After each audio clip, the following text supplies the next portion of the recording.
Shaykh Muhammad Tahir ul-Qadri takes the stage to a packed auditorium, preaching peace and love, also tolerance, but not for radical extremists. They become extremists, they become terrorists, they become violent, they become militant. So if you adopt this kind of character, your every single mandatory act of worship would be rejected, would be rejected, would be rejected. I'm trying to spiritualize you so that every single person of you may become de-radicalized.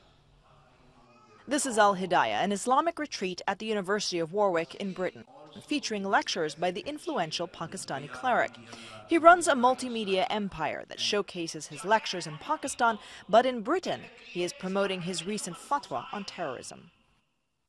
A comprehensive 600-page religious edict that harshly condemns terror attacks, condemning suicide attackers to hell and disowning them from Islam. Available online in English, Arabic, and Urdu, the fatwa meticulously sources the Quran and other classical Islamic texts. It's viewed as arguably the most comprehensive theological rejection of terrorism to date, something a silent Muslim majority has long demanded, he says. The reality is that they were waiting for a long time to get this kind of voice. Their hearts had become dazzled, and their spirits and their souls, they were thirsty. And unfortunately, the peaceful people are always silent. They don't create news.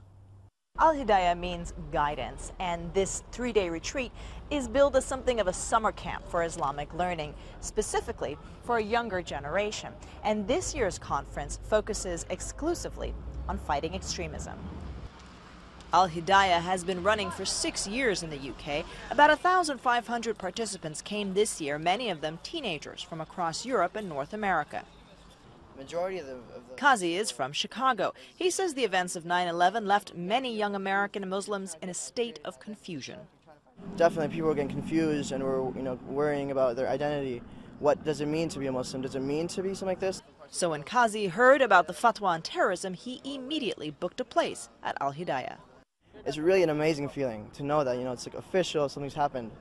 I just wish this happened a whole lot earlier.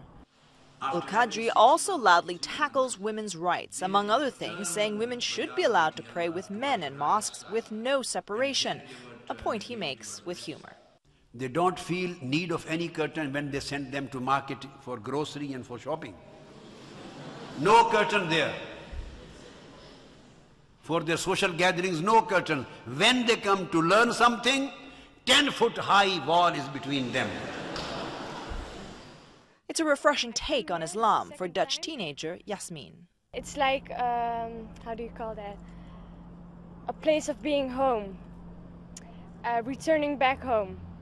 So if I see all those people, the boys, girls, everyone with their Islamic clothes, it makes me happy. And in Holland, I miss that feeling. Yes, you really missed something last year because one of the lectures was about women's rights. I cried for like 2 hours on a row. Next year, Al-Hidayah will be in London and is expecting more than 5,000 participants. Evidence perhaps that ul-Qadri's message is spreading.